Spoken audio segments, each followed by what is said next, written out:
Ladies and gentlemen, welcome to the CAMAT webinar on the onboard chargers. My name is Ivana Ivanovska and I will moderate the webinar today. We are very pleased that you find the time to join our webinar. Joining me on the call today, we have Axel Schmidt, who is our Senior Technical Marketing Engineer. Before we start our webinar, I would like to point out a few things. We invite you to ask questions. You can address all of your questions at any time during the session with the chat function on the right-hand side in your browser. We will answer all of your questions at the end of the webinar. Also, you don't need to take notes since we will publish the presentation afterwards. Our topic today are the onboard chargers, and on the call we have Axel. Good morning, Axel. How are you? Beautiful. It's a little bit rainy, but the rest is really fine. Can you tell me a little bit more about your role at CAMAT and how long you've been here?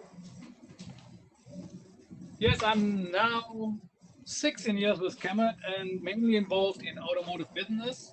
I started as an account manager and then I moved to a field application engineer and a senior technical marketing manager. So I'm mainly supporting project in the automotive industry, and one of this topic, of course, in the upcoming electromobility is the onboard charger, and that's the topic today. Okay, that's great. So are you ready to start the presentation? Yeah, we can go forward. Okay. So let's talk about the onboard charger is the topic today. So that means that is that device when you have a plug-in hybrid or a hybrid or battery-driven car that needs to be charged on the wall mount. That means every standard outlet that's in your home or in your office garage is suitable to feed your car with enough power to recharge the battery, which is, of course, one of the constraints in this today's market is the range of these cars, and you need to charge as much often as possible. So the onboard charger gives you enough flexibility for that because you have everywhere outlets. Besides the other application, the DC charging, the special charging bars, and the availability is, at least in Germany, is very restricted right now. So let's talk a little bit about the onboard charger, a little bit more in detail. So we have different functions within this onboard charging system. Of course, we have an EMI filter, so we need to keep our grid clean from the switching devices on the onboard charger. Then we have some semiconductor parts CAMAT doesn't offer, but for us, interleave PFC states or power failure correction is one unit, and then the DC-DC converter that adapts the voltage and the power to your battery system is a third one we are talking about in this presentation. So OBC stands for onboard charger, and that's also the interface between the car and the grid. Because the onboard charger, as the name tells us, is mounted in the cars, all parts have to be according to the ACQ200 standard. That is required by the OEMs. And of course, the power of the onboard charger determines the charging time. I'll give you a little bit more details in the next slides. So what's currently in the market is we have 3.3 kilowatt, 7.7, 11, and 22 kilowatt. And I want to give you some information how this or where this number is coming from. We see batteries between 15 kilowatt hours and 80 kilowatt hours, but of course, the limit on the top is not really set by 80 kilowatt, could be maybe in the future more. We're facing right now for onboard charging time between 2 hours and 80 hours. And let me explain where it's coming from. So the charging time is typically the battery energy divided by the power of your charger. And you see on the table here, so if you have a 15 kilowatt hour battery and your charger can support 3.3 kilowatt, it takes nearly 5 hours to full charge the battery. Of course, normally you will not charge from zero, you charge from 30, 40, or whatever percentage your battery level is. So the real charging time is a little bit lower, but theoretically, the maximum should be 5 hours in that case. And you also see it with increasing battery energy, the charging time, of course, increases. And if you have onboard chargers with higher powers, then of course that reduces your charging time. And you see for a 22 kilowatt and in a 80 kilowatt hour battery, it's still 4 hours for full charging. So if you assume, because it's a linear relation, your battery is discharged by 50%, it's still 2 hours. So there's a lot of time you need to wait for, and that's one of the things that the e-mobility struggles a little bit at the moment. So, so what's the relation between the voltage and the power level? You know that in Europe we have mainly 230, while US have 110 volt. So let's talk a little bit about the European grid. So normally, the nominal voltage level is 230, but there's some tolerances. So we talk about 230 plus %, and this is only for one phase. And then we have also three-phase system with a nominal voltage about 400 volt. That's AC. So one-phase grid has all the grids, the phases have some fuses inside that limits the maximum current. So one phase for 120 volt is about 12 amps. That gives you 1.4 kilowatt. That's more for the US area. But here in Europe, we have 230. And the fuse is about 16 amps. So the maximum power you can draw from one phase is about 3.3 kilowatt. In newer buildings and offices, so the power companies increase the diameter of the cables and the infrastructure, so they can feed 32 amps. So 32 amps on one phase could give you the 7.7, and including all the tolerances and having in mind that we're talking with marketing people, we come up to the 77.7 kilowatt. And then the three-phase system had also two different voltage levels and current levels. That gives you 11 kilowatt or 22 kilowatt. So for this higher power systems, you need three-phase systems at all. And then the battery, what we are facing right now is 400 volt, and newer development we see at the OEMs is going to 800 volt for cars like Porsche, BMW, Daimler, and so on. So what's the requirement? So of course the onboard charger needs to handle this, relatively high power things, 3.3, 22 kilowatt. Also dealing with voltages between 85 volt and 800 volt, because the onboard charger is developed, for cars that's probably run all over the world in different countries, so in different voltage levels. Again, it's need to be ACQ200 qualified with some challenges for at least for film capacitors and also for ceramic chips. So here the blocking point is temperature humidity bias, or 85-85 test. That means 85% relative humidity and 85 degrees Celsius, and then it's run for 1,000 hours under voltage. Could be 2/3 of the rated voltage, 1/3 or 1.3 times.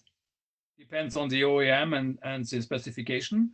Then we need to have certain systems in place for documentation, like PPAP level 1.3, PCN handling, traceability. All this is covered with the ACQ200. Then, because the onboard charger is connected to the grid, partially at least the EMI filter capacitors needs to be according a standard IEC 60384-14. Also known as safety caps or X and Y caps. We come to that a little bit later. Then, of course, weight and dimensions. So it should be small, the weight should be really low, should be small, reliable. Of course, we are in automotive. Cost should optimize, should not be too expensive. And of course, mainly most customers want to have a second source. So that's all this aspect we need to keep in mind. When I'm talking with R&D, we typically have a whiteboard or flip chart, and then we start doing some sketches. And here's a rough layout.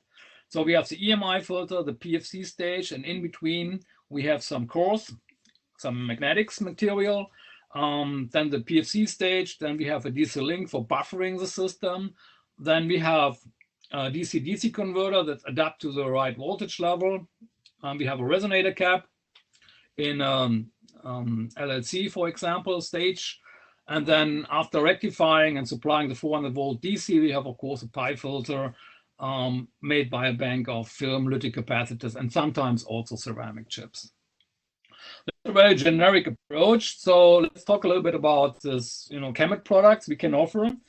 So for the Y caps, we have a Y2, which is family name is an R41, which is specially designed for this application. So you can pass all these requirements, especially the temperature humidity bias.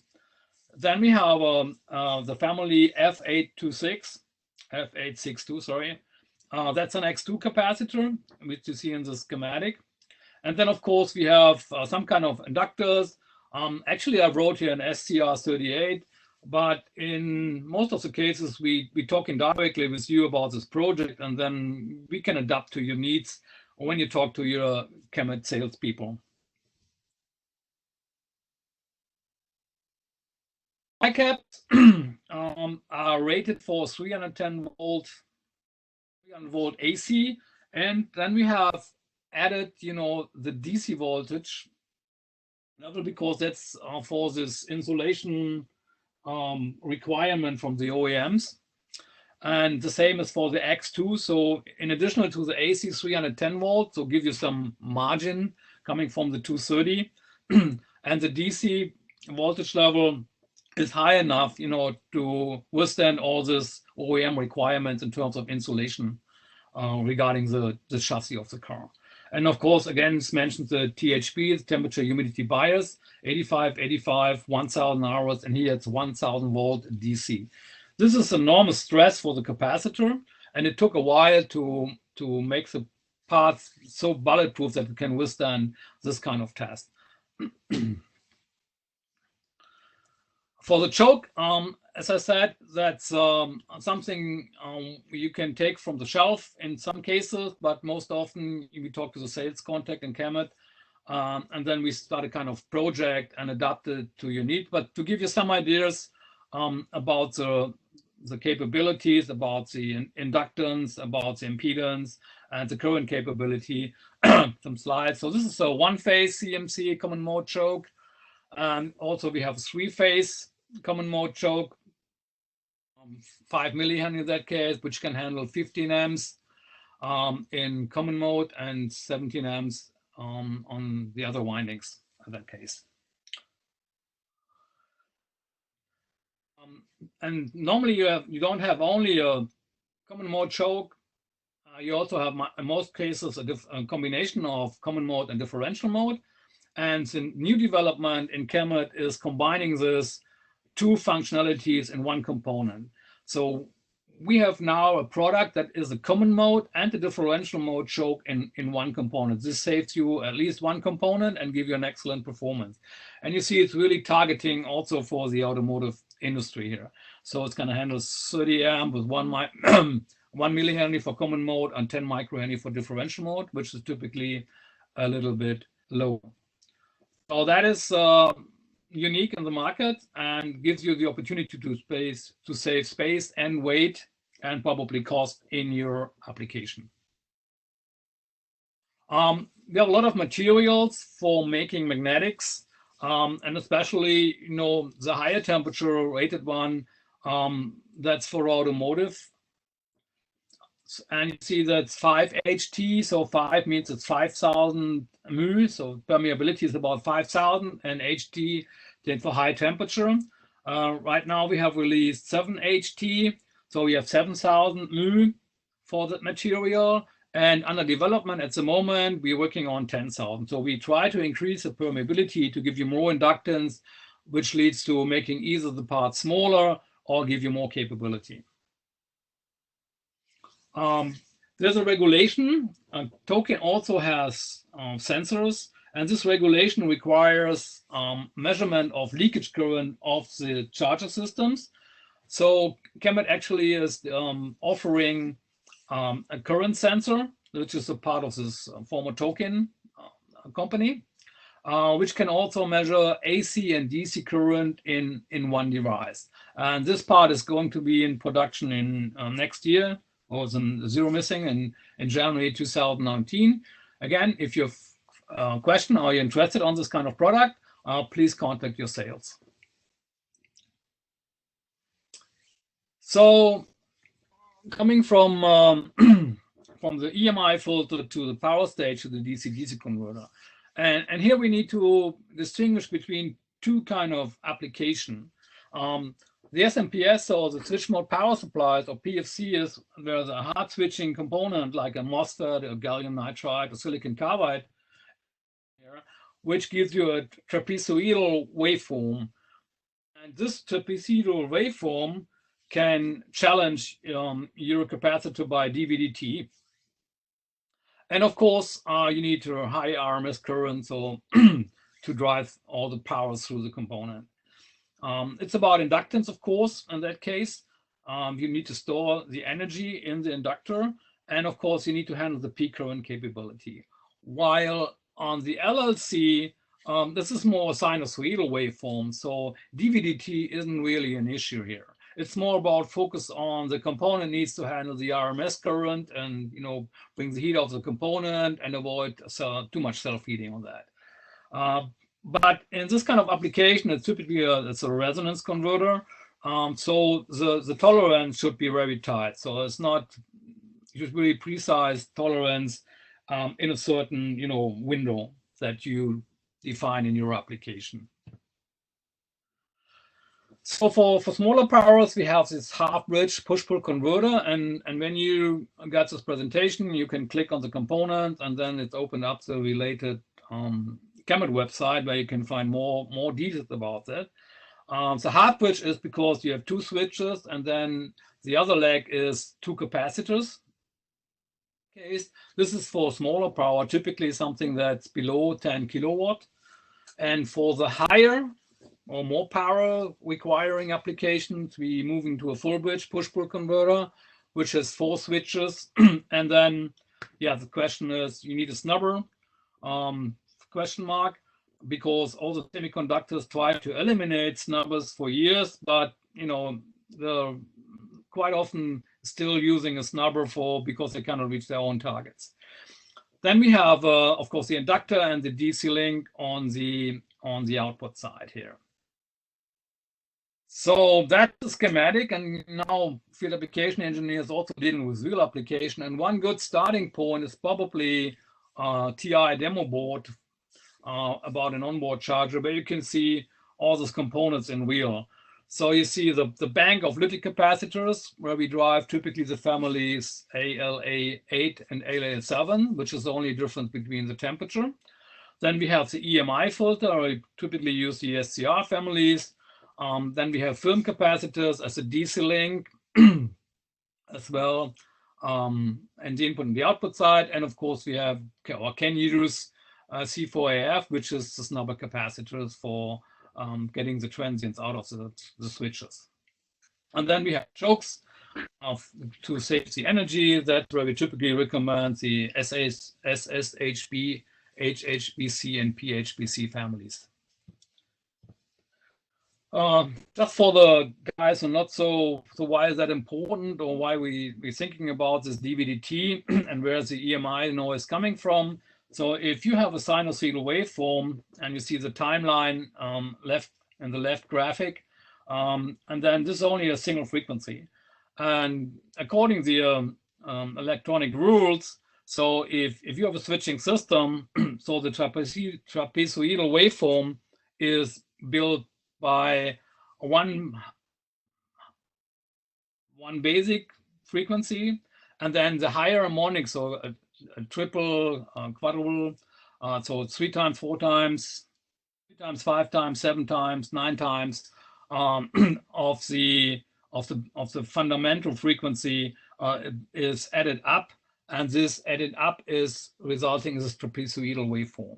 So that's where the higher frequencies are coming from. And to get rid of this, of the higher frequencies, you typically have an LC stage in your application, which need to handle all this high current. So this product here is shown, this HHPC, SHPC, and PHPC can handle 30 to 50 amps depending on the component, as well as the capacitor C4AQ. One of them can handle around 20 amps, so you probably need more than one. In general, if you need more power in terms of current capability, you can easily use these components in parallel. If you use them in series, you can increase the effectiveness of your filter. So a single LC stage has typically 20 dB per decade, while a two-stage filter has 40 dB. So that's something that we can adjust in your application, and also talk with the CAMET field application engineer about this. So the family in general, so C4AQ is for automotive, it's a DC link. So that's mainly where we put in, high capacity. It's not to be used in AC lines, it's really for the DC link. And the reason for that is we use aluminum as the electrode, or the metallization. So it can pass this ACQ200, all the requirements, especially in sealing. For C4AF is a snubber. We do use a different electrode, so we use typically zinc, because the zinc is better for AC applications, and it's better proved against oxidation of the electrode, which can cause you some capacitance and lead to a fail after sometimes means months or years. So what about this pulse currents? So you see this trapezoidal waveform on the oscillogram on the right top corner. And then I took out some values from an application. So DVT could be something like 13.4 volt per nanosecond. And you're probably aware that the peak current is a capacitance multiplier with the DVDT, which here is 13.4 volt per nanosecond. So for the 800 volt and 13.4 volt per nanosecond, that gives you a rise time of 60 nanoseconds. That means the voltage from 0 to 800 would rise in 60 nanoseconds. If I apply that in a small spreadsheet, you see on the right bottom, you see that the component needs to handle a huge pulse current. In that case, for the 60 nanosecond, if the capacitance would rise from 0 to 800, it would give you a peak current about 13 kiloamp, 13,000 amps. So the capacitor needs to be designed to handle this kind of peak currents.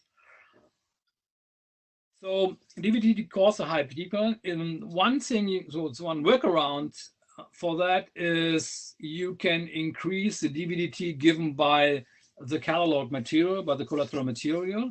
So if you increase the DVT, you can handle higher voltages for the same time. And sometimes there is a parameter given that's K0.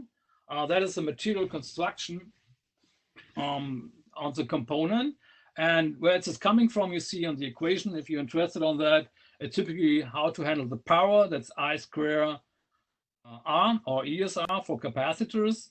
And then, so we replace the I square with the C square DVDT square by R multiply with the resistance of the component. And then we took out the integral that's only application specific, because C square and Ri is component dependent, but DVDT is something that will be driven by your application. I think we have that already. When it comes to film capacitive, also in automotive, so lifetime calculation is a topic we need to consider. And typically you have this kind of 3D space where the capacitors can live in. So what that means is, so you have one section that is the relation between the rated voltage and the applied voltage, and you have a temperature dependent term, which is typically related to Arrhenius equation. The first one is the inverse power law. And this gives you a kind of acceleration, or vice versa. If you have a decrease, a relation between the applied voltage to rated voltage, you can increase your lifetime. What that means in fact is, so we can split this two terms, the inverse power law and the Arrhenius. And you see in the catalog material, even we have this 450 volt DC, you can use at lower temperatures and increase the voltage, and vice versa. For you can drive the component to higher temperatures by reducing the applied voltage, the DC voltage level. That works, let's say, approximately in a range that's 15 to 20%. So I mean, you cannot reduce by half and then double the voltage. That will not work. In some areas, so even you compare our products with some others in the market, you can adjust and see. So our 800 volt, for example, at 85 relates to another product from a competitor at 900 volt and 70 degrees Celsius. The C4F, I think that also coming to lytic capacitors, which is also part of the onboard charger in this evaluation board. So for that kind of stuff, we need to have high ripple current. Of course, we also need to drive it. We need low ESL and ESR because we want to minimize the self-heating and we want to minimize the overshot. And of course, we want to use as less as possible components on the board. The offerings from Chemet in that way is, first step is, you need this 85 degrees Celsius, 105 degrees Celsius temperature requirement. And then you move to the right where this red square is. For automotive, we have developed ALA70, which is for 85 degrees C, and then LA8, which is suitable for the 105 degrees. So you can extend the lifetime by adjusting LA7 or LA8. But in general, both capacitors have special design that makes them robust against vibration, which is a concern. Actually, before Tesla, we don't see that much lytic capacitors in a car, but Tesla, proved vice versa and explain or try and use this snap-in capacitors in their Tesla, and it runs successful. So more and more customers jump on this and build the onboard charger with lytic capacitors.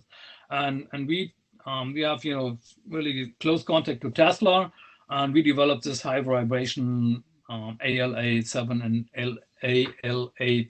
LA8 families. Oh, it's a Monday morning.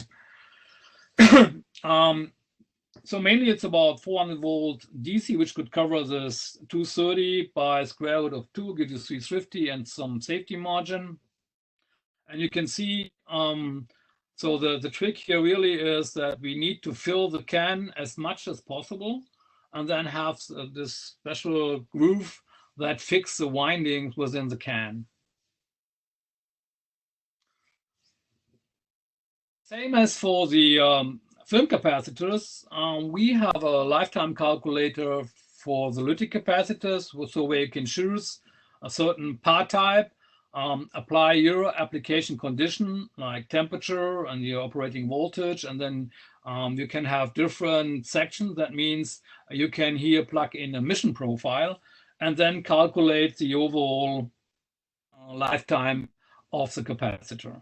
As you see on the bottom, the results gives you all this thermal related information and the power and the self-heating. One thing that's probably my baby is, so we also have high power ceramic chips, that's case sealing. So you can use those capacitors in all this application, but of course the capacitance itself is a little bit small. But it's really suitable for having a snubber. You can use it in a PFC, in a DC-DC converter. You can use it as a DC link. It can handle high current and is a resonant capacitor because it's pretty stable. It's based on COG, so it doesn't change with applied voltage and it doesn't change that much with temperature. And you can see here, if you apply, for example, 400 volt and your temperature is not more than 105 degrees C, you can drive roughly 17, 18 amps through this single chip, which is 9 by 5 by 10.5 millimeters. So it's a very small component. And you really have a high current capability. And if you add additional cooling, you can even drive more of this, 20 amps or 18 amps at this. It's also designed to be a very low ESR. So typically it's less than 4 milliohm. If I do measurement, I see something like 2 and 1 milliohm. And also because switching high current is always an issue, we designed it in a form factor, the 3840, which allows, it's a typical low ESL design. You know, if a component is wider than long, it's typically a good performance in terms of ESL. So that's a product range. Of course, we're increasing. We have one component. It's a 220 nanofarad, 500 volt, 150 degree, which you can also use at 650 volt at 125 degrees C. And right now we offering different case sizes because some customers doesn't feel very comfortable with this big case size. So we also start launching this month actually 1812 and 2220 case sizes, different capacitance. So if you have requests, again, please talk to your Chemet sales and then they can hook up with our R&D engineering, and then we can, you know, prioritize whatever your application needs here. All right. So that's from my time. Ivana, are there any questions? Thank you very much for the detailed presentation, Axel. Yeah, we received few questions during the presentation. So let me see. How the ESR varies with frequency for C4AQ series? That's a material, it's polypropylene. So we can send you the chart. It doesn't really change that much. So we typically consider between 10 kilohertz and 100 kilohertz, it's stable. It's less than 3%, 4%. Okay, thank you. The other one is regarding the customized chokes. So what are the limits so that a part can be customized? Sorry, can you repeat it? What are the limits for the customized chokes regarding the quantity, I suppose? That's a good question. I mean, we talk more about the volume. So I would say if you come to a 250K euro, that's definitely a customized project. In terms of number of pieces, say maybe minimum 50,000. That doesn't really make sense to do something like that. Okay, thank you. The next one is when will be the 10HT material on the market? Good question. Honestly, I don't have an answer. I would expect it's probably next year, but I think it's hard to predict this kind of material science when they launch it. You need to remind when this material fails and we have millions of components out in the market, we are in a big trouble. So we really make sure that we fulfill our quality standards. And I can tell you, if they run some tests and they test hundreds of parts, if one of them fails, they start from scratch. So that makes it a little bit unpredictable. I would say, I would guess mid of next year, but it's a guess.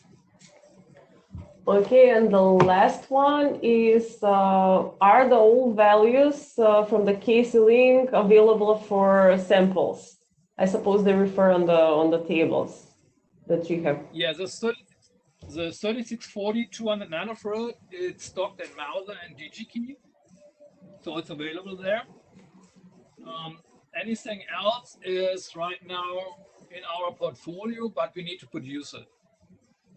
Typically, I would say go with what I see in the market is that at least you need more pieces in parallel from the highest values. So that is what I would focus on. But if something different, just let us know, or let us Kemet sales know. We can talk and we can prioritize this aside. But if you want to start with that technology, 3640 220 nano is available. Okay. Well, the next one is, will the slides be available after the presentation? And yes, we will share the presentation afterwards with everybody, and they will be also on our engineering center page. One thing that I would like to mention is that we do have a technical seminar tomorrow in Donaueschingen, Germany. You can find the registration link on our engineering center, and I will share the link together with the email with you after today's webinar. We do have few free spaces left, so we invite you to attend the seminar. And of course, if you have any questions or interested in more information about the series that we have on this webinar, feel free to contact us. Feel free to contact Axel. You have his contact on the screen, or myself. And thank you very much for attending Kemet's webinar. And thank you very much, Axel, for presenting. And have a great week, everyone. Also from my side, thank you very much for joining me. And yeah, see you next time. Thank you. Bye.